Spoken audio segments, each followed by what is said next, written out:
Engkau duluan yang memutuskan menerima dan mengasihi kami Tuhan. Bahkan tak kala kami masih hidup dalam dosa, Engkau sudah memutuskan datang, mati, bangkit buat kami semua. Engkau gak nunggu kami mau, baru Kau kerjakan. Kami belum mau pun Kau sudah kerjakan yang terbaik buat kami. Apalagi kalau hari-hari ini kami memutuskan untuk menerima-Mu, untuk membuka diri untuk pekerjaan-Mu, untuk kebenaran-Mu bekerja. Saya tahu Engkau akan bekerja lebih dahsyat lagi dalam setiap kami. Berkati anak-anak muda-Mu yang siap Kau pakai jadi alat kerajaan-Mu dengan mimbarnya masing-masing, dengan bagiannya masing-masing.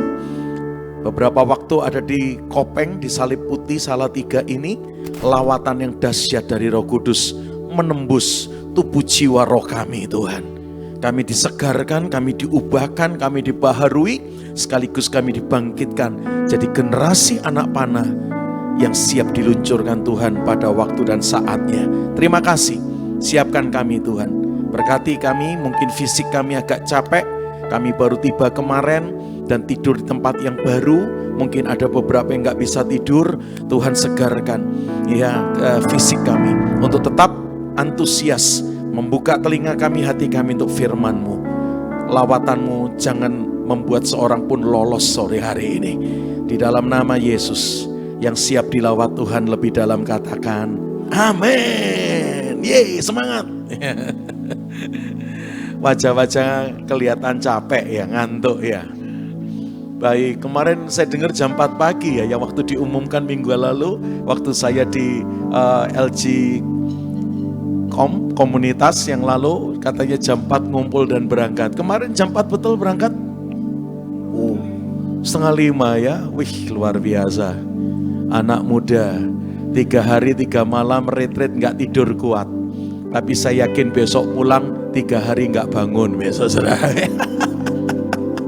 Dulu saya juga begitu. Wah, di retreat loncat-loncat, teriak-teriak sampai tengah malam. Pagi jam 5 udah saat teduh. Wah, 3 hari 2 malam kita kuat. Begitu nyampe rumah tidur 2 malam enggak bangun, saudaraku. Oke. Ya, sesi sore ini yang sudah janji ya minggu lalu ya, enggak boleh manggil Om Pram, saudaraku ya. Manggilnya Kak Pram. Ya, sesi saya 2 kali, sore ini dan sebentar malam. Ya, sesi sore ini akan berbicara tentang identitas diri. Ya, who am I? Siapa saya sejatinya? Kalau saudara ingat kata ini, saudara mungkin ingat yang ditulis Yesaya 43 ayat yang keempat. Kalau ada LCD-nya, mungkin saya enggak baca, tapi bisa ditampilkan. Ya, Yesaya pasal 43 ayat yang keempat ditulis bahwa aku ini berharga di mata Tuhan. Aku ini, kamu ini mulia di pemandangan matanya. Ya, itu bunyinya ya. Engkau berharga di mataku. Bukan cuma berharga, kamu mulia kata Tuhan. Aku ini mengasihi engkau dan aku memberikan manusia sebagai gantimu dan bangsa-bangsa sebagai ganti nyawamu. Wah, jadi sorga itu yang mencipta kita bilang ini, bahwa Anda dan saya sangat precious, sangat berharga di mata Tuhan. Iya, saking berharganya sampai Anda dan saya diletakkan Tuhan di biji matanya. Keren saudaraku ya, selalu ada dalam perhatian dan pantauannya sorga. Iya, ayat ini kalau dianalogikan sama dengan yang dikerjakan Bapak Yakob kepada salah satu putranya yang bernama Yusuf. Ada ayatnya di Kejadian 37 ayat yang ketiga. Yakob memberikan jubah yang maha indah kepada Yusuf. Ya. Wah, keren banget. Ya, Yakob mencintai Yusuf melebihi anak-anaknya yang lain karena Yusuf lahir dari istri yang paling dicintai, yaitu Rahel. Dan Yakob memiliki Yusuf ketika usia Yakob sudah lansia, sudah tua. Makanya Yusuf dihargai luar biasa. Saking dihargainya, sampai Yakob pesankan baju bukan cuma di batik Trusmi, saudara ya. Dipesankan jubah yang maha indah. Ini dipesankan yang branded, sudah branded limited edition. Satu dunia cuma satu baju ini, saudaraku ya. Dan dikenakan kepada Yusuf. Hal ini membuat saudara-saudara Yusuf jadi iri. Jadi cemburu. Kenapa cuman Yusuf yang dikasih baju maha indah, branded dan limited edition. Sementara 11 saudaranya yang lain sama Pak Yakob dibelikan di Mangga Besar. Saudaraku, Mangga 2 saudaraku ya. Dibeliin selusin dapat embo 2 saudaraku ya, dapat tambahan 2. Aduh. Makanya saudara-saudaranya apa? Jealous, iri. Apa yang dibuat? Kejadian 37 ayat 23. Kejadian 37 ayat 23, saudara-saudaranya melepas paksa jubah maha indah milik Yusuf ini. Lihat, baru saja Yusuf sampai kepada saudara-saudaranya, mereka pun mencopot, melepas, menanggalkan jubah Yusuf, jubah maha indah yang dipakainya. Kenapa iri? Lalu saudara tahu ceritanya, Yusuf dijual, jubah maha indah yang berhasil dilepas oleh saudaranya disobek-sobek, dicapik-capik seolah-olah habis diterkam binatang Yusufnya, lalu jubah itu dicemplungkan darah dan dibawa kepada Yakob yang matanya mulai kabur, dan Yakob disuruh lihat, ini jubah anakmu Yusuf kah? Yakob teliti, bener, aku yang mesenkan online baju ini, katanya saudaraku ya. Aku kasih buat Yusuf, bener. Lu kok sobek semua? Mana Yusuf? Saudara-saudara bilang, Pak, kayaknya lo ya, Yusuf sudah diselesaikan sama beruang atau singa yang memakannya. Enggak ada Pak jasadnya, cuman tersisa bajunya yang sobek-sobek dengan darah. Waduh, Yakob sedih dan berkata, matikah anakku itu? Kalau Anda baca cerita ini, saya merasa inilah yang diperbuat oleh Lucifer yang enggak suka melihat Anda dan saya dijadikan ciptaan Tuhan yang sangat berharga itu. Setan tidak suka lihat Anda dan saya yang kata Alkitab diciptakan hampir sama dengan Tuhan. Makanya Anda dan saya dibilang Alkitab, kamu itu Allah. You are gods. Yohanes 10 ayat 34. Anda dan saya diciptakan hampir sama dengan Tuhan. Lucifer padahal ingin seperti Tuhan, bahkan ingin lebih dari Tuhan.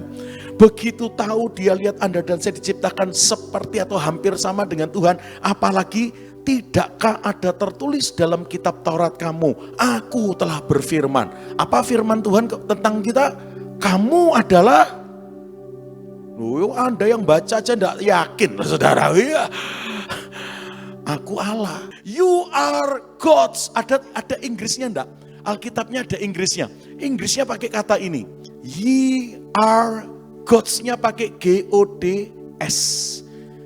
Jamak. G-nya huruf kecil, G-O-D-S. Ya, bahasa Inggrisnya. You are atau ye are gods. Wih, tuh. Jesus answered them. Is it not written in your law? I said, ye are gods. Sama setan diganti. You are dogs. Tahu dogs? G-O-D kalau dibalik jadi D-O-G. Dog. Tahu dog? Asu, udahlah saudara. Ya. Kan gitu ya saudara. Ya. Wong kamu Allah diganti asu, udahlah saudara. Ya. Loh itu kira-kira yang dikerjakan iblis. Sama dengan yang dikerjakan saudara-saudara Yusuf. Lihat Yusuf dicintai, berharga, disayang dengan papanya, dikasih jubah maha indah. Iblis gak suka, saudara-saudaranya gak suka. Dan saudara-saudaranya berikhtiar mengorbankan Yusuf. Tapi tahu gak, Tuhan mau merubahnya. Kalau saudara-saudaranya bilang dimakan beruang Pak, dimakan singa, mati anakmu, tinggal jubahnya berdarah. Sorga merubahnya dengan membayar Anda dan saya dengan darah kudusnya, saudaraku. Wow, ini yang saya mau bagikan pada sore hari ini.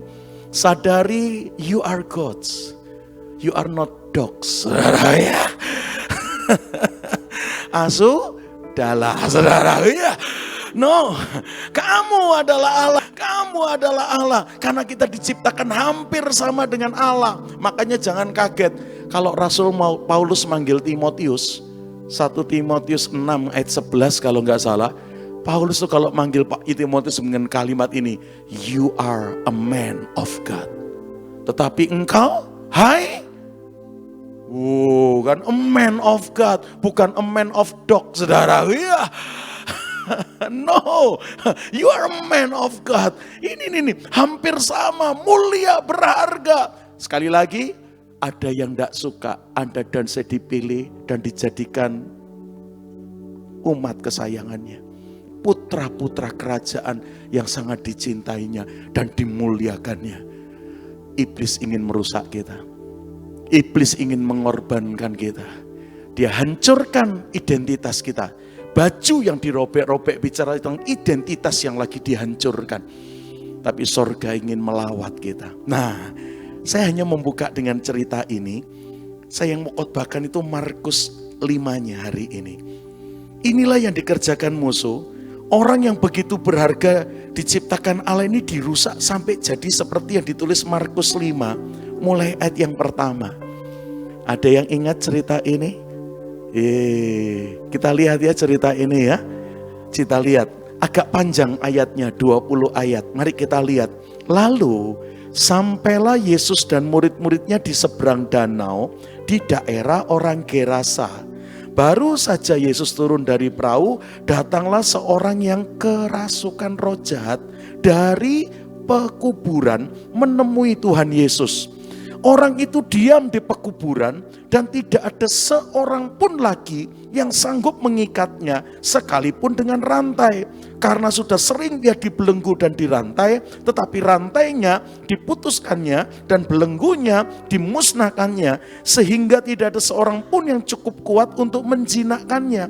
Siang malam orang yang kerasukan roh jahat ini berkeliaran di pekuburan dan di bukit-bukit sambil berteriak-teriak dan memukuli dirinya dengan batu. Dan ketika ia melihat Yesus dari jauh, berlarilah ia mendapatkannya lalu menyembahnya. Dan dengan keras ia berteriak, apa urusanmu dengan aku, hai Yesus anak Allah yang maha tinggi? Demi Allah jangan siksa aku. Karena sebelumnya Yesus mengatakan kepadanya, hai engkau roh jahat, keluar dari orang ini. Kemudian ia bertanya kepada orang itu, siapa namamu? Jawabnya, namaku Legion, karena kami banyak, katanya saudaraku ya. Ia memohon dengan sangat supaya Yesus jangan mengusir roh-roh itu keluar dari daerah itu. Adalah di sana di lereng bukit sejumlah besar babi sedang mencari makan. Lalu roh-roh itu meminta kepadanya, katanya, suruhlah kami pindah ke dalam babi-babi itu dan biarkanlah kami memasukinya. Yesus mengabulkan permintaan roh jahat tersebut. Lalu keluarlah roh-roh jahat itu memasuki babi-babi itu. Kawanan babi yang kira-kira 2000 ekor itu terjun dari tepi jurang ke dalam danau dan mati lemas di dalamnya. Maka larilah penjaga-penjaga babi itu dan menceritakan hal itu di kota, di kampung-kampung sekitarnya. Lalu keluarlah orang untuk melihat apa yang terjadi. Mereka datang kepada Yesus dan melihat orang yang kerasukan itu duduk, sudah berpakaian, sudah waras. Orang yang tadinya kerasukan legion itu, maka takutlah mereka. Orang-orang yang telah melihat sendiri hal itu menceritakan kepada mereka tentang apa yang telah terjadi atas orang yang kerasukan setan itu dan tentang babi-babi itu. Lalu mereka mendesak Yesus supaya ia meninggalkan daerah mereka. Dan pada waktu Yesus naik lagi ke dalam perahu, orang yang tadinya kerasukan setan itu meminta supaya ia diperkenankan menyertai Yesus. Tetapi Yesus tidak memperkenankannya. Tetapi ia berkata kepada orang itu, pulanglah ke rumahmu, kepada orang-orang sekampungmu. Beritahukanlah kepada mereka segala sesuatu yang telah diperbuat oleh Tuhan atasmu dan bagaimana ia telah mengasihani engkau. Dan orang itu pun pergilah dan mulai memberitakan di daerah Dekapolis segala apa yang diperbuat Yesus atas dirinya, dan mereka semua menjadi heran. Wow, ini loh contoh orang yang dirusak oleh Lucifer atau roh jahat. Orang yang begitu berharga, yang dikasih jubah maha indah oleh Tuhan jadi umat kesayangan. Wah, dirobek-robek jubah maha indahnya. Identitasnya dirusak. Sampai berubah jadi 180 derajat bedanya. Orang edan. Dikatakan di cerita tadi, Tinggalnya di mana orang yang kerasukan roh legion ini? Kuburan, saudaraku. Nggak pakai baju alias telanjang. Setelah dijamah Tuhan baru mengenakan pakaian. Sebelumnya naked atau telanjang. Orang Jawa bilang mudo, saudaraku ya. Aduh, lalu dibelenggu. Dari tali rafia sampai galangan kapal, copot semua, saudara. Ya, lepas semua. Sampai dikatakan tidak ada seorang pun yang mampu menjinakkannya. Liar banget berarti, saudaraku ya. Nggak bisa dikasih rantai, diikat, nggak bisa. Dan dia suka teriak-teriak. Dan satu lagi, dia suka memukuli dirinya sendiri. Coba. Saudara, kalau ketemu orang kayak yang diceritakan Markus 5 ayat 1 sampai 20, kalau orang itu ikut retreatmu, Anda masih ngumpul di ruangan ini, saudara ya. Muda awut-awutan, saudara ya. Masuk ruangan ini, duduk di sebelahmu, saudara. Saya kok yakin ya, kita mungkin yang keluar dari ruangan ini, saudaraku ya. Kita tidak siap ketemu, apalagi menerima orang seperti ini. Karena orang seperti ini biasanya sudah dinilai bukan orang lagi. Orang tapi yang sudah dinilai mungkin sudah kayak sampah dan bukan orang. Tapi tahu enggak, saudara? Untuk orang yang model beginian, Yesus datang khusus untuk dia loh. Wah. Coba toleh kiri kananmu, ada yang kayak orang legion ini, saudara ya. Wah, sing melu retreat ganteng-ganteng, cakep-cakep, keren-keren ya, saudaraku ya. Jaketmu funky, saudara. Aduh. Nggak ada ya yang kayak orang legion ini ya. Wah, keren-keren ya. Cirebon dahsyat. Minggu yang lalu saya datang ke sana, banyak kafe elit, saudara ya. Mantap, yang datang funky semua, saudara. Wih, dahsyat. Kayaknya kita bukan kayak orang legion ini, Pak. Pelan-pelan ya. Ternyata saya belajar begini. Kalau setan bekerja atas seseorang, enggak selalu penampilannya harus kayak begini. Pernah baca Petrus dibilang, "Hai iblis, pergi ke belakangku." Karena Petrus waktu itu dirasuk iblis untuk menyampaikan sesuatu yang bukan dari Bapa di sorga. Sampai bilang, kamu bukan memikirkan yang dipikirkan Allah, tapi kamu cuma bingung dengan yang dipikirkan manusia. Hai iblis, pergi ke belakangku. Loh, Petrus pernah digituin sama Yesus. Itu kalau gak siap, sakit hati loh sama Yesus. Loh, aku kok dibilang setan loh, saudara. Ya. Aku kok dipanggil iblis loh, saudara. Ya. Tapi rupanya Tuhan tuh mau ngejar kita. Kalau iblis bekerja, kalau roh jahat merasuk, gak selalu penampilannya sejorok dan semengerikan orang Gerasa ini. Yang dirasuk legion. Legion itu pasukan yang jumlahnya antara 2.000 sampai 6.000 orang. Ambil tengah-tengah, satu orang dikerubungin 4.000 setan. Walah kuping 8, saudara. Ya, mata ada 20, satu orang ke 6.000 setan, saudaraku. 2.000 sampai 6.000 pasukan legion itu. Ambil tengah-tengahnya 4.000. Wih, tangannya 600 setan, saudaraku. Suka mukul-mukul diri, mulutnya ada 700 setan. Suka teriak-teriak, saudara. Kalau Anda baca, enggak semua orang yang dirasuk iblis, dirasuk legion, penampilannya semengerikan ini. Contohnya Petrus. Petrus waras, bos. Enggak ada gilanya.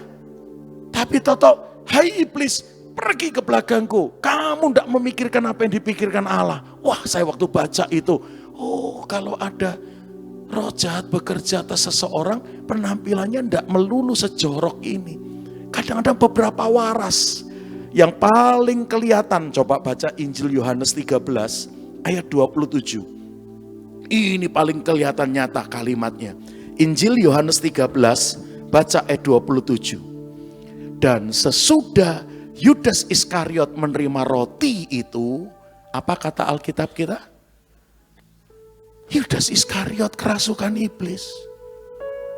Apa setelah itu dia mudo, saudara? Ya. Apa Yudas Iskariot setelah itu dia telanjang? Sambil nyanyi-nyanyi, di mana anakku, di mana ibu? Enggak lah, saudaraku ya. Setelah itu apakah dia teriak-teriak? Enggak. Wong kerasukan setan gila yang kita pikir gila, kok ngerti duit saudara ya?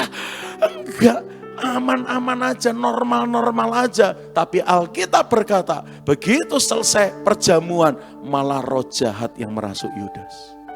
Jadi kesimpulannya, kalau roh jahat bekerja, bisa kelihatan funky enggak? Bisa kelihatan keren enggak? Sekarang coba lihat kiri kananmu. Dan jangan menghakimi, legion kah kamu saudara? Iya. Jangan menghakimi dulu saudaraku. Cuman yang saya mau katakan, kalau legion atau roh jahat bekerja, penampilannya kadang-kadang masih cakep, masih cantik, masih keren, masih funky, masih top banget. Tapi ternyata roh jahat bekerja. Roh jahat yang sudah merusak identitas dan baju maha indah yang sorga udah berikan. Nah, kalau gitu tahunya gimana ya Kak Pram? Asik dipanggil Kak Pram. Tapi yang manggil saya sendiri, saudara. Ya. Aku takut Anda manggil aku Om Pram beneran loh, saudaraku. Yuk kita belajar. Kalau gitu apa ciri khasnya? Ada legion yang bekerja. Enggak selalu penampilannya ngeri. Beberapa penampilannya kayaknya intelektual, kayaknya pejabat, kayaknya rohaniwan. Ternyata legion juga loh saudara. Yang pertama ini yang saya catat dari Markus 5, telanjang. Wah puji Tuhan, ora ono sing muda malam ini saudaraku ya. Berarti udah lolos ini. Aduh, belum, pelan-pelan. Telanjang yang saya maksud bukan secara jasmani, tidak pakai baju. Adam pada waktu awal diciptakan Tuhan juga tidak pernah disebut pakai pakaian. Tidak ada ayatnya Adam yang diciptakan Tuhan dan diletakkan Taman Eden sarungan, badian, ora ono ayate. Saudaraku ya, Hawa, baby lodolan, dasteran juga tidak ada ayatnya. Tapi yang ada ayatnya ketika mereka melanggar perintah Tuhan, mereka makan buah yang dilarang, mereka nggak taat perintah Tuhan, lalu muncul kata ini. Kata Kejadian 3:7, maka sadarlah diri mereka telanjang lalu malu. Loh, sebelumnya apa pakai pakaian toh? Nggak ada ayatnya. Kami meyakini sebelumnya juga telanjang, tapi Adam dan Hawa berpakaian kemuliaan Tuhan. Pakai sekinah glorinya Tuhan. Mudo, telanjang, tapi ditutupi penuh kemuliaan. Tapi gara-gara Kejadian 3:7 jatuh dalam dosa, terbukalah mata mereka berdua dan mereka tahu bahwa mereka telanjang, lalu mereka menyembah daun pohon ara dan membuat cawat. Kenapa? Isin. Tahu dirinya telanjang, malu. Dan menurut saya itulah esensi apa itu perbuatan dosa. Perbuatan dosa adalah sesuatu yang dilakukan terus mendatangkan malu, saudara. Ya. Begitu tahu yang nyuri seseorang, yang ketahuan maling langsung izin. Aduh ketahuan, saya yang maling, saya yang ngambil. Ya kan? Perbuatan dosa itu identik dengan ketelanjangan. Melakukan sesuatu yang mendatangkan malu. Untuk 100 ternyata nyontek. Begitu tahu nilainya 100 tapi tahu nyontek, izin dewe. Saudara ya. Itu aku ya saudara ya. Ya kan? Begitu tahu malu, wah itu masih lumayan. Itu artinya kita manusia yang berdosa. Setelah berbuat dosa, ngerti izin, ngerti malu. Karena hari ini ada yang berbuat dosa, ora ono izine, sudah setan dia saudara ya. Sudah Lucifer, dia berbuat dosa, korupsi triliunan ketangkep, dada-dada, setan memang saudara ya. Orang no isine saudara kok. Jadi kalau udah berbuat pelanggaran, berbuat dosa, ndak malu, malah bangga. Wis adek Lucifer tenan nih saudaraku ya. Setan tenan nih saudara. Yang normal, begitu berbuat salah, begitu berbuat yang ndak benar dan ketahuan, malu. Kalau sudah ndak malu, itu tadi setan. Beberapa yang sadar belum kawin kok sudah hamil. Bingung. Belum kawin loh aku kok toto sudah hamil. Nggak ada yang belum kawin dan ketahuan hamil malah bangga. Asik, Maria kedua terjadi, saudara. Ya. Orang ono sing bangga, saudaraku. Izin. Keluarga-keluarga yang tahu anaknya hamil di luar nikah, belum kawin tapi hamil, izin. Dipindah ke Afrika anaknya, saudara. Ya, sampai kelahiran di sana, saudaraku. Dipindah ke Kutub Utara, saudaraku. Sampai lahiran di sana. Kenapa? Izin. Itu esensi dosa. Begitu roh jahat bekerja, yang dia buat ketelanjangan terjadi. Perkara yang memalukan dibuat orang-orang itu. Saya dalam konteks jubah maha indah dirobek-robek oleh musuh. Anda dan saya orang berharga ini dirusak sama musuh dengan cara bikin Anda dan saya jatuh bahkan langganan berdosa. Sampai endingnya jadi kayak dia berbuat dosa wis ora ono isine, saudara. Ya, wis ndak pernah malu lagi. Miliaran, triliunan dikorupsi, ditangkap dada-dada, saudaraku. Ya, cengengesan. Saya kalau lihat itu langsung ngomong, wis setan wong iki, saudaraku. Ketelanjangan itu artinya. Yang kedua, tinggalnya di mana tadi orang legion ini? Pekuburan. Tidak suka tinggal di tempat orang hidup.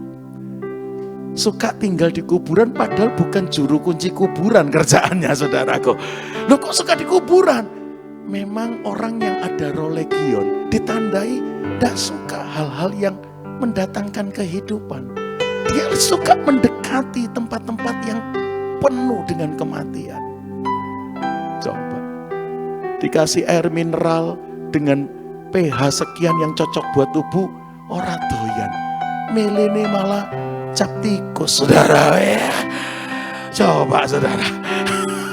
Oplosan. Dikasih minyak wangi ora gelem, njaluk kastol ngelem, saudara. Ya. Loh. Sadar enggak kalau legion bekerja yang begituan dibuat? Orang enggak suka dibawa ke kehidupan, orang suka. Melene malah kuburan tempat kematian. Nah, naik motor orang gawe helm, orang duduk malah turu. Walah, kepingin jadi Superman apa daya masih Superman, saudara. Ya. Lalu trek-trekan di jalan di jam-jam tertentu. Bilang, hati-hati kecelakaan, mati ya wis. Begitu dengar kalimat itu yang saya tahu legion bekerja. Nggak suka perkara kehidupan, malah terus dekat kuburan, perkara-perkara kematian. Dikasih nasi, dikasih kue yang mungkin mendatangkan karbohidrat yang dibutuhkan tubuh dengan ukuran tertentu, nolak. Milene sakau dengan ekstasi, saudara. Ya. Awas ode lo, mati yowis. Coba. Legion kalau bekerja, tinggalnya mesti di kuburan. Coba cek kiri kanan, lihat lagi. Pastikan legion sudah keluar dari kita, saudaraku. Pastikan wis pakai baju orang muda, saudara. Ya. Pastikan tinggalnya di kehidupan bukan di pekuburan. Yang ketiga, dikasih rantai, dikasih peraturan, dikasih tata tertib, dikasih regulasi, selalu dilanggar. Tidak pernah ada yang bisa menjinakkannya. Liar banget, rebellion banget, rebel banget, berontak banget. Aduh, mama papanya udah wanti-wanti, jangan pulang malam-malam ya. Malah tidak pulang malam, 3 hari malah tidak pulang, saudara. Ya, coba saudaraku, ngelawan terus. Saya pernah ada di sekolah namanya SMP IMKA di Surabaya. Itu ada di sekolah yang satu kelas teman-teman pada banyak yang kena legion. Itu kalau ngelawan guru, waduh beraninya. Satu kali guru ngajar, semua ngomong sendiri sampai rame, gurunya merasa nggak didengar, marah. Dia gebrak meja dan berkata, kalau saya ngajar jangan ngomong sendiri-sendiri. Mandek sejenak, diem sejenak. Tahu adanya nyeletuk, kita ngomongnya sama-sama kok Pak. Saudara, ya ngono jawabannya, saudara. Ya. Kita nggak ngomong sendiri Pak, ngomongnya bareng-bareng katanya saudara. Ya. Waduh, ikut gurunya sampai ngelus dodo, halus dodonya saudara. Ya. Ini anak ngelawan terus. Siapa-siapa yang dikasih aturan selalu dirawan, selalu dipatahkan, selalu dilanggar. Coba saudaraku, coba pelan-pelan kita renungkan, pastikan identitas kita dipulihkan Tuhan sore hari ini. Apa yang direbut musuh, dirusak musuh, dipulihkan hari ini. Haleluya. 3 udah ya. Yang pertama telanjang, yang kedua tinggalnya di kuburan, yang ketiga apa tadi? Betul, tidak bisa dirantai, tidak bisa dibelenggu, tidak bisa diikat, selalu rebel, selalu berontak, selalu melanggar aturan. Dan yang keempat ini, teriak-teriak. Ngapain dia teriak-teriak? Orang yang kosong di dalam selalu cari perhatian dari luar. Orang yang belum penuh di dalam selalu cari validasi dari luar. Benar ini. Saya pun diingatkan Tuhan, kalau kamu upload sesuatu, nggak usah bingung yang like berapa, saudara ya. Kadang-kadang sengaja buka, oh wis 8 orang like, saudara kok sidik ya, terakhir malah beli like, saudara ya. Wah, ini teriak-teriak, jaruk perhatian ya saudara, caper. Sampai ada aja yang dibuat, cuman tujuannya supaya ada orang lihat dia. Dia pengen jadi bahan perhatian. Wow. Sebaliknya orang yang sudah disembuhkan Tuhan, dia ingin orang lihat dia, tapi orang lihat Yesus yang di dalam dia, bukan lihat dianya. Itu orang yang sudah sembuh, yang sudah tidak legion, yang identitas dirinya udah dipulihkan sampai penuh di dalam, tidak bingung pengakuan dari luar. Serius ini, coba cek sambil noleh lagi, lihat kiri kanan, kayaknya legionnya belum hilang ya saudara. Ya. Karena berapa kali kita suka teriak-teriak, kita suka bengak-bengok saudaraku ya, cuman sekedar narik perhatian atas kita. Kenapa? Karena kita kosong di dalam. Karena kita belum penuh di dalam. Selalu cari validasi, selalu cari pengakuan. Bila perlu bayar supaya dapat like saudara ya. Makanya waktu saya disadarkan Tuhan, oh sudah enggak usah bingung. Enggak usah bingung, bahkan bila perlu enggak usah ngomong apapun, karena kamu sudah penuh di dalam, kamu enggak butuh pengakuan dari luar.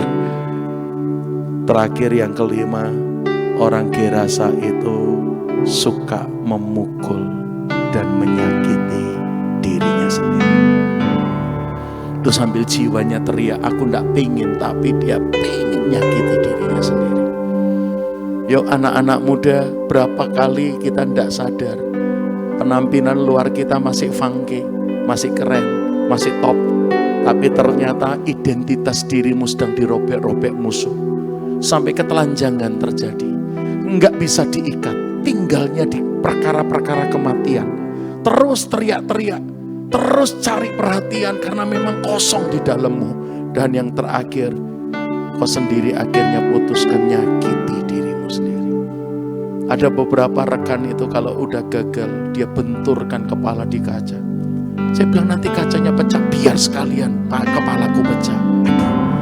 Kalau udah kalimat-kalimat itu muncul, saya bilang ini legion. Legion bekerja. Dia jengkel, dia pukul kaca sampai pecah. Bukan cuman kacanya yang diharapkan pecah, dia ingin tangannya pun hancur. Coba. Kepalanya dibenturkan. Itu ketahuan, ini orang akhirnya nyakiti dirinya sendiri. Nah, kalau ada yang gejalanya Anda rasa, semua ini ingin menghentikan rencana Allah yang indah. Tapi Tuhan kasih judul kalian, jangan hal-hal itu memberhentikan kemuliaanku yang sudah aku rancang bagimu, tidak terjadi. Aku mau kau malam ini sore ini sembuh, nah. Aku mau kau malam ini pulih, nah. Aku mau malam ini kau ketemu aku.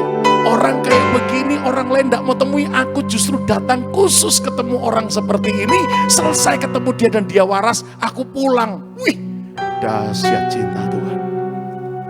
Datang ke Gerasa cuman ketemu orang edan. Sudah ketemu pulang. Ini yang membuat saya kalau kadang-kadang ditanya, Pak Pram, kalau saya undang di gereja dan komunitas saya mau datang enggak? Saya tanya, kenapa ya Pak? Dengan komunitasmu sampai kamu meragukan saya mau datang atau tidak? Aduh Pak, jemaatnya enggak banyak Pak. Kalau penuh paling cuma 30 orang. Tapi kalau enggak ada yang penting acara 10-15 orang, Pak Pram masih mau datang kah? Terus langsung saya tanya, itu 10, 20, 30 orang yang datang itu gila enggak Pak? Pak, walaupun gereja kita kecil orangnya enggak banyak, sehat semua Pak orangnya Pak, saudara. Ya, waras orang sing edan Pak. Salah sangka dia dengan saya, dengan pertanyaan saya. Kenapa Pak Pram tanya begitu? Saya bilang, Yesus yang saya sembah ngasih contoh. Satu orang gila yang sudah tidak dinilai orang, dia tetap datang melayani.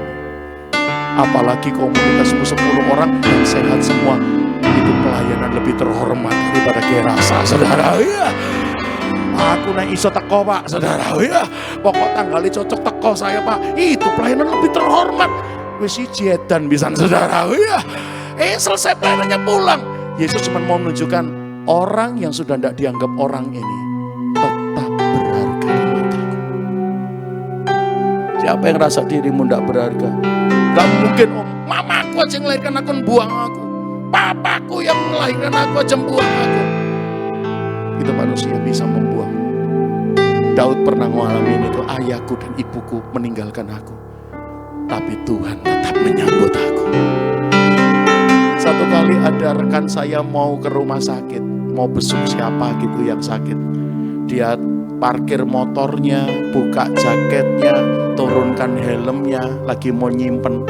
Dia lihat ada orang gila awut-awutan deketin dia. Dia merasa semoga bukan mengarah ke saya. Dia copot, dia masukkan semua. Ternyata orang gilanya makin dekat, makin menuju ke dia. Dan dia coba cepat-cepat selesaikan untuk masuk ke dalam rumah sakit. Orang gilanya malah ngejar dia. Sadar kalau dia menjadi target orang gila itu, meluayu dia, saudara. Ya, jijik, aduh disgusting, jorok, orangnya awut-awutan, ngeri, ndak lama ndak mandi, bau, lari dia. Orang gilanya lihat lari, melayu ngejar dia, saudara. Saking gopone, dia milih jalan yang gang buntu di rumah sakit itu. Belum masuk rumah sakit mungkin, dia lari, ternyata jalannya buntu. Begitu orang gilanya lihat dia di jalan buntu, malah guyu, malah merinding teman saya, saudara. Akhirnya dia jongkok sambil tutup mata, jangan apa-apakan saya. Tahu ceritanya? Orang gilanya mendekati, cuman bilang begini, nah kena kamu, gantian kamu kejar aku ya, saudara. Ya, walah temanku, wis hilang merindingnya, walah diajak kena-kenaan aku kayak. Tak pikir mau diapain saya, sampai aku nunduk lah, jangan apa-apain saya. Ternyata cuma dipegang, kena kamu, gantian kamu kejar saya ya, melayu wong edane, saudara. Ya. Artinya gini, kita nak ketemu orang kayak begitu cenderung menghindar. Tapi ternyata Tuhan yang kasihnya luar biasa, tidak pernah membuang sejorok apapun Anda dan saya. Pernah dapat ilustrasi ini enggak? Uang terbesar di Indonesia 100.000 rupiah. Yang gambarnya proklamator kita yang ketawa. Bank Indonesia enggak kebetulan ya, uang kita itu dicetak, makin tinggi nominalnya mesti gambar pahlawan yang guyu. Makin kecil orang yang guyu nih. Pernah lihat uang 1.000 rupiah yang pahlawan bawa parang enggak, saudara? Ya. Artinya nominal aja tahu mana yang bikin ketawa, mana yang bikin marah lah, saudara. Ya. Kan gitu ya. 20.000, 50.000, delok guyu kabeh pahlawane, saudaraku. Sing 1.000 bawa parang, yang 500 bedes malah, saudara. Ya, itu pernah ada, saudaraku. Uang 500 rupiah malah ketek yang muncul. Artinya nominal tuh sadar mana yang bikin marah, mana yang bikin ketawa, saudaraku. Satu kali satu teman ngasih ilustrasi, yang waktu saya lihat tuh uang 100 US dollar. Yang hari ini tuh artinya 1,8 juta, saudara. Iya, 100 US, $1 18.000 sekarang, saudaraku. Uang 100 US dollar ini diremet-remet sampai jadi kumal, sampai jadi hancur, lalu dibuang, diinjak-injak sama kaki dan kaos kaki yang sudah bau. Jangankan 100 dolar, 100.000 rupiah aja yang proklamator kita ada fotonya di dalamnya, diremes-remes sampai kumel, dibuang, diinjak-injak. Kalau itu uang asli dan Anda dan saya tahu, yang habis nginjak kalau pergi, apa yang Anda dan saya lakukan? Terus mambu, saudara ya, udah kumal, udah hancur, ngapain lu ambil? Ngapain kita ambil? Karena tetap berharga. Wah, sadar enggak Anda dan saya lebih dari 100 US dollar yang sudah dirusak musuh, dikumalkan musuh, diinjak-injak musuh, dihancurkan musuh. Tapi Yesus bilang, aku ambil karena dia tetap berharga buat aku. Engkau dan aku lebih 100 US dollar yang tetap Tuhan ambil itu, saudara. Bahkan ini rencananya, dia mau pakai kita yang kemarin dirusak musuh, ke depan kita dipakai dia jadi alat kerajaannya. Kayak orang legion ini, kemarin dia dirusak, Yesus datang menyembuhkan, dan ke depan dia dipakai Tuhan di wilayah Dekapolis dan sekitarnya jadi pemberita Injilnya. Yuk, sambil bangkit berdiri, yuk, bangkit berdiri. Sore ini, siapa yang gambar dirinya belum pulih? Siapa yang identitas dirinya lagi rusak, sampai ketelanjangan sudah terjadi, hal-hal yang memalukan sudah sering diperbuat, sampai akhirnya arahnya di kuburan terus, kematian terus, dikasih aturan tidak pernah taat, kelihatan di sekolah ngelanggar, di tempat retret ngelanggar, di rumah terus ngelanggar, berontak terus, kelihatan legionnya bekerja, teriak-teriak, butuh dan terus cari perhatian untuk dirinya karena rupanya kosong di dalam. Sampai butuh validasi dari luar, cari pengakuan dari luar karena kosong di dalam. Dan yang kelima, sudah sampai ke level nyakiti diri sendiri. Padahal dia sendiri teriak, dia sendiri nangis kenapa itu terjadi. Dia sakiti diri sendiri dengan banyak hal. Sore ini, sekumal apapun Anda dan saya, kasih surga berkata, you are precious in my sight. Kamu berharga di mataku. Aku mau setrika kamu, nak. Kamu tetap bernilai lebih dari 100 US dollar buat aku. Musuh udah nginjak-nginjak, musuh udah mencapik-capikmu, tapi retreat sore ini ingin berkata, you are precious. Dan aku mau pakai, kemarin kok kira legion, ke depan Engkau alat kerajaanku yang luar biasa. Ini kami Tuhan. Siapa yang sedang hadir di retreat ini sikonnya kayak begitu. Siapa yang hadir di retreat ini cuma pelarian karena sudah tidak tahan dengan yang terjadi di Cirebon, di rumah, di sekolah, bahkan di kehidupan. Saya tahu malam ini, sore ini, saya tidak akan khotbah lama-lama, cuma ingin orang-orang yang kumel ini ngerti kasih surga yang luar biasa dalam hidupmu. Kunci mungkin ya. Satu kali rekan saya menyanyi lagu ini. Pertama kali saya dengar dia menyanyi, aku nangis dengar lagu ini. Karena lagu ini bicara tentang penerimaan Anda dan saya apa adanya oleh Tuhan kita. Kalimatnya berkata, belum pernah ada kasih di dunia yang sanggup menerima diriku apa adanya selain kasih-Mu. Panggil siapa namanya? Yesus. bait kedua mengatakan takkan ada lagi, takkan ada lagi, oh kasih seperti ini. Katakan, yang sanggup mengubahkan hidupku menjadi apa? Menjadi baru. Selain kasih-Mu, panggil namanya Yesus.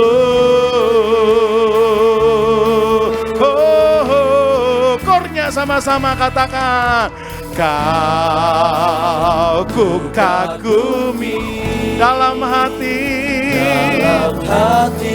kasih-Mu tiada duanya, kasih-Mu tiada duanya. Sampai kini, Kau ku akui.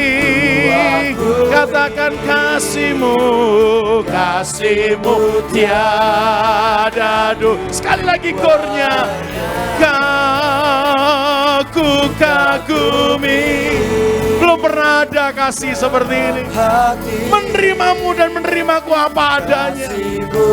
Sekumel apapun, serusak apapun kita kemarin, Anda dan saya tetap berharga di matanya. Oh, ku akui cinta-Mu Tuhan. Kasih-Mu tiada duanya. Yes, biar pujian ini bukan cuma kita nyanyikan karena kita baca dan hafal, tapi karena kita alami dalam hidup kita.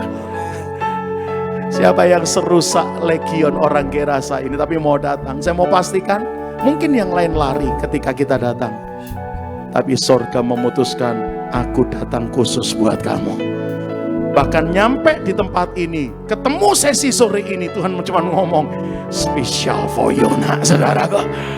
You are precious in my sight. Jubah maha indah yang aku berikan di rusak musuh, aku bekerja untuk merubahnya. Sampai akhirnya Yusuf terakhir pakai jubah pemerintahan. Jubah maha indahnya dirusak, dia pakai jubah jongos di rumah Potifar. Dia pakai jubah narapidana di penjara. Tapi ketika dia lolos semua, dia terakhir naik ke takhta, memerintah di Mesir, jadi alat kerajaan Tuhan yang luar biasa. Yuk hari ini, siapa yang sadar ada legion dalam dirinya, tidak usah menuduh yang lain, coba lihat diri sendiri. Terima penerimaan dari kasih sorgawi yang luar biasa. Belum pernah ada kasih di dunia. Nyanyi sekali lagi ya. Oh, belum pernah ada kasih di dunia. Makasih buat cinta-Mu Tuhan, sanggup menerima diriku apa adanya. Selain kasih-Mu, panggil namanya Yesus. Bait yang kedua nyanyikan, takkan ada lagi, takkan ada lagi kasih seperti ini. Oh, yang apa? Yang sanggup mengubahkan hidupku menjadi apa? Menjadi baru. Selain kasih-Mu, panggil namanya Yesus. Oh, katakan, Kau ku kagumi di dalam hati, tiada duanya. Dan sampai kini, Kau ku akui kasih-Mu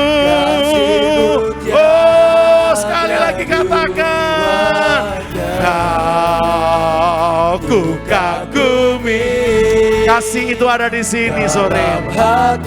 Sang kasih itu ada di sini sore. Dia ingin berkata, siapa yang sadar dirinya dirusak oleh legion, datang kepadaku, nah aku tidak pernah membuangmu, bahkan aku datang khusus bagimu. Nah, oh, kau ku kagumi, kau ku kagumi dalam hati, kasih-Mu ya, ya, sampai kini kau ku akui. Kasih-Mu tiada duanya, kasih-Mu tiada duanya. Sekali lagi, kasih-Mu tiada duanya. Ya lama lama lama lama lama lama lama. Tuhan, curahkan cinta-Mu, curahkan kasih-Mu yang menerima kami apa adanya itu. Walaupun kami udah kumal, walaupun kami sudah diinjak-injak dan dicapi-capi musuh, sampai hancur identitas kami, sampai hancur kepercayaan diri kami, sore ini pulihkan Tuhan. Oh, sore ini jamah kami Tuhan, lawat kami Tuhan. Syakaralawalawalawalawa, syakaralawal. Haleluya.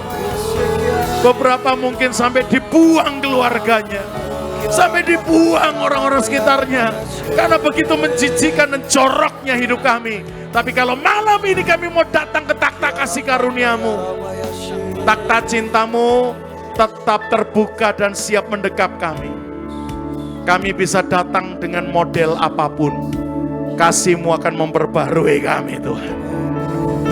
Sambil kita sembah Tuhan sore ini, siapa yang sadar setelah dengar kebenaran ini, ada banyak legion mungkin yang sudah merusak jati dirimu, tapi sore ini kau mau disembuhkan. Kau cukup berkata, ku kagumi, wah, dalam hati. Orang-orang itu biar angkat tangan kanannya, sementara tangan kirinya dia dekapkan di dada dan berkata, sampai kini, kau yang ku akui, oh kasih-Mu.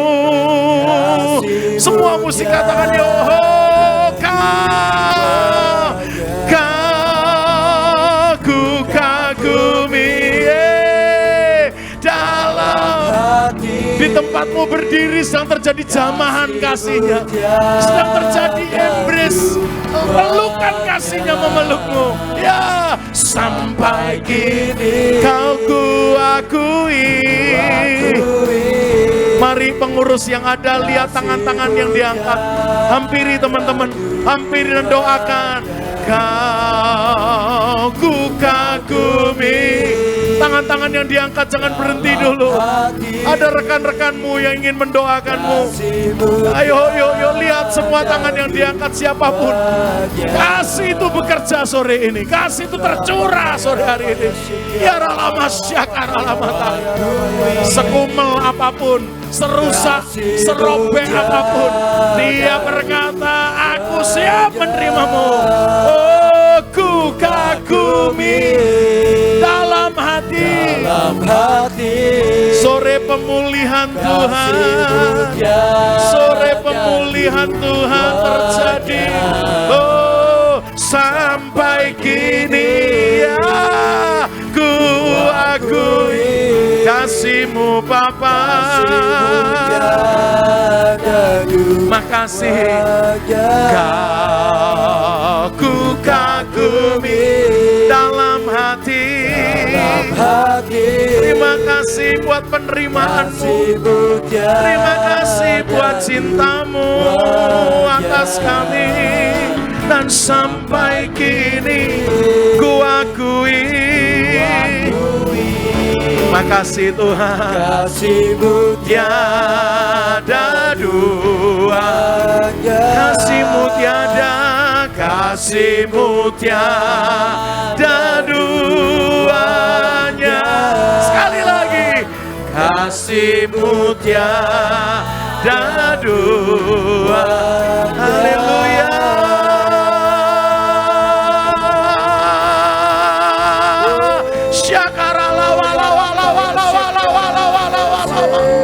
Kami mau terima pemulihan itu. Kami mau terima pengampunan itu. Kami mau terima dan peluk dekapan kasih-Mu.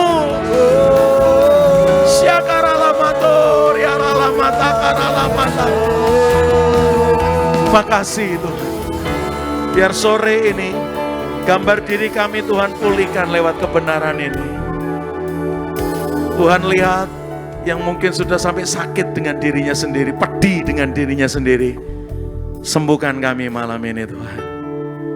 Jamah kami malam ini Tuhan. Haleluya. Tuhan terima kasih buat cinta-Mu, terima kasih buat kebenaran-Mu yang mau menerima kami. Orang-orang yang kemarin sampah, orang-orang yang kemarin sudah tidak dianggap orang, ke depan malah jadi alat kerajaan-Mu yang luar biasa Tuhan. Aku meteraikan tidak ada satu generasi pun yang lolos dari lawatan cinta Tuhan sore ini. Dan semua yang ada di ruangan ini, termasuk saya juga bukan orang baik. Kita mantan-mantan brengsek dulu. Tapi kasih-Nya menerima kita dan mengubahkan kita. Dan kalau ke depan kita dipakai Tuhan, tidak ada yang harus disombongkan. Karena kita kemarin juga bukan siapa-siapa saudaraku. Tuhan siapkan orang-orang hebat yang ada di ruangan ini. Jadi alat kerajaan Tuhan yang luar biasa. Khususnya buat kota Cirebon, khususnya buat Indonesia. Bahkan bila perlu pakai kami buat bangsa-bangsa untuk kerajaan-Mu. Makasih Tuhan. Kami mau break, kami mau istirahat sebentar, berbenah. Dan ketika masuk sesi berikutnya, lanjutkan lawatan-Mu yang lebih dalam buat kami. Kami mau sembuh dan sembuh dengan tuntas lewat acara dan sesi-sesi yang ada. Di dalam berkat nama Yesus yang terima lawatannya katakan, amin.